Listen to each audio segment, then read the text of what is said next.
കുത്തരിയും വെല്ലപ്പാനയും അതുപോലെ തന്നെ നാളികേരം ഉപയോഗിച്ച് നല്ലൊരു ഹെൽത്തി ആയിട്ടുള്ള ഒരു അവലോസ് പൊടി എങ്ങനെയാണ് ഉണ്ടാക്കുന്നതെന്ന് നോക്കാം.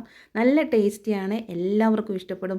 പ്രത്യേകിച്ച് കുട്ടികൾക്ക് വൈകുന്നേരങ്ങളിൽ സ്കൂളൊക്കെ വിട്ട് വരുമ്പോൾ കുട്ടികൾക്കിത് കഴിക്കാൻ നല്ലതായിരിക്കും. അതുപോലെ തന്നെ വലിയവർക്കും ഒക്കെ ഇത് ഇഷ്ടപ്പെടും. നല്ല ടേസ്റ്റിയാണ്. അതുപോലെ തന്നെ ഇത് കുത്തരി കൊണ്ട് മാത്രമാണ് ഇത് ഏറ്റവും കൂടുതൽ ടേസ്റ്റ്. വെള്ളരി കൊണ്ട് ഉണ്ടാക്കാൻ പറ്റും, പക്ഷേ അത്രയ്ക്കും നല്ലത് കുത്തരി കൊണ്ട് തന്നെയാണ്. അതുപോലെ തന്നെ ഇതിൻ്റെ ഉമിയൊന്നും കളയാത്ത അരിയാണ് ഞാനിവിടെ എടുത്തിരിക്കുന്നത്. 1 ഗ്ലാസ് അരിയാണ് എടുത്തിരിക്കുന്നത്. നല്ലൊരു ചൂടായിട്ടുള്ള പാനിലേക്ക് ഇതാ കുത്തരി ഇടുന്നതാണ്. നന്നായിട്ട് എന്നിട്ട് ഇളക്കി കൊടുക്കുക. ഒരു റെസ്റ്റൊന്നും വേണ്ട, അവിടെ തന്നെ നിന്നുകൊണ്ട് തന്നെ എടുക്കുക. കാരണം അരി വറുക്കുമ്പോൾ ഏറ്റവും കൂടുതൽ ശ്രദ്ധിക്കേണ്ടത് അതിങ്ങനെ കരിഞ്ഞു പിടിച്ച് പോയിട്ടുണ്ടെങ്കിൽ അതിനൊരു സ്മെല്ല് വരും, പിന്നെ നമുക്കത് കഴിക്കാൻ പറ്റത്തില്ല.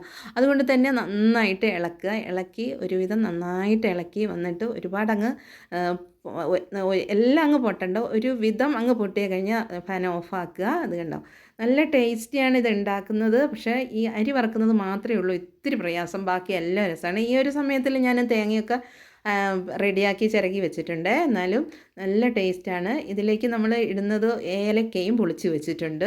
എന്തായാലും ഇത് അരി ഏതായാലും ഒരുവിധം നന്നായി വന്നിട്ടുണ്ട്, എല്ലാം ഒന്ന് പൊട്ടി വന്നിട്ടുണ്ട് കേട്ടോ. അപ്പം അത് കണ്ട അരിൻ്റെ കളറൊക്കെ മാറിയിട്ട്, അപ്പം നമുക്കിത് വാങ്ങി വെക്കാം. ഇനി നമുക്ക് വെല്ലപ്പാന ഉണ്ടാക്കാം. 2 കഷ്ണം വെല്ലമാണ് ഞാൻ ഇതിലേക്ക് ഉപയോഗിച്ചിരിക്കുന്നത്. അപ്പം അധികം മധുരം വേണ്ട, കുട്ടികൾക്കാണെങ്കിലും വലിയവർക്കാണെങ്കിലും. ഇപ്പം ശർക്കര വെല്ലമാണെങ്കിൽ തന്നെ എല്ലാവർക്കും വലിയ കുഴപ്പമൊന്നുമില്ലല്ലോ. അപ്പം ഞാനിതെല്ലാം റെഡിയാക്കി വെച്ചിട്ടുണ്ട്. ഇനി നമുക്ക് ഇത് കണ്ട മിക്സിയിൽ അടിച്ചിട്ടില്ല ഈ അരി വറുത്തത് ഈ ഒരു ലെവലിൽ ഇത്തിരി തരിയോട് കൂടി തന്നെയാണ്, അധികം അങ്ങനെ നൈസാക്കിയിട്ടില്ല. ഇത്തിരി തരി വേണം, എന്നാലാണ് അതിന് ടേസ്റ്റ് ഉള്ളത്. അപ്പോൾ അതിലേക്ക് ഞാനിതാ അരിച്ച് വെച്ചിട്ടുള്ള ആ വെല്ലപ്പാന ഒഴിച്ചിട്ടുണ്ട്. ഇനി ഇതിലേക്ക് ഞാനിവിടെ ഏലക്കായും ഉണ്ട്, അതുപോലെ തന്നെ തേങ്ങ ചിരകി ഇവിടെ റെഡിയാക്കി വെച്ചിട്ടുണ്ട്. തേങ്ങയും ഇതിലേക്ക് ഇടുന്നുണ്ട്.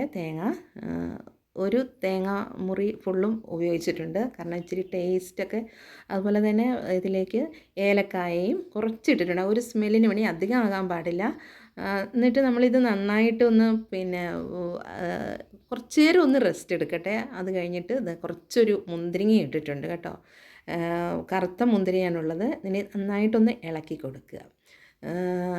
അപ്പം വെള്ളം ഈ പാന നമുക്ക് ആവശ്യമനുസരിച്ച് ഒഴിച്ചാൽ മതി. എന്നാലും ഒരുപാടങ്ങ് ആയി പോവണ്ട, ഒരുപാടങ്ങ് കുഴഞ്ഞു പോകണ്ട. കാരണം ഇത് കുറച്ച് കഴിയുമ്പോൾ ഇതങ്ങ് നല്ല ഒരു നൈസായിട്ട് വരും. ഇപ്പോൾ ഇങ്ങനെ ഒരു ഇങ്ങനെ ഒരു കാണുവാണെങ്കിലും കുറച്ച് കഴിയുമ്പോൾ ഒരു നൈസായിട്ട് വരും. കണ്ടോ, ഇപ്പം തന്നെ നല്ലൊരു ടേസ്റ്റായിട്ട് ആ ഏലത്തിൻ്റെയൊക്കെ ഒരു മണമൊക്കെ ആയിട്ട് നല്ല ടേസ്റ്റാണ്. അപ്പം ഇത് ഇങ്ങനെ ഇപ്പം ഉണ്ട്, കുറച്ചും കൂടെ ഞാനൊരു പാന ഒഴിച്ചിട്ടുണ്ട്. കുറച്ച് കഴിയുമ്പോൾ ഇതങ്ങ് നല്ല ഡ്രൈ ആയി മാറും. ഒരു അവലോസ് പൊടിയുടെ തന്നെ ആ ഒരു ഇതായിട്ട് അങ്ങോട്ട് പൊടി പോലെ അങ്ങോട്ട് വരും. നല്ല ടേസ്റ്റിയാണ് തിന്നുന്നത്. ഇനി വേണമെങ്കിൽ ഇത് വേണമെങ്കിൽ നമുക്ക് അവലോസ് ഉണ്ടയായിട്ട് വേണമെങ്കിൽ ഇപ്പം തന്നെ അങ്ങ് ഉണ്ടകളാക്കി വെക്കാം. എന്തായാലും ഇഷ്ടപ്പെട്ടാൽ ലൈക്ക് ചെയ്യൂ, സബ്സ്ക്രൈബ് ചെയ്യൂ. ഓക്കെ.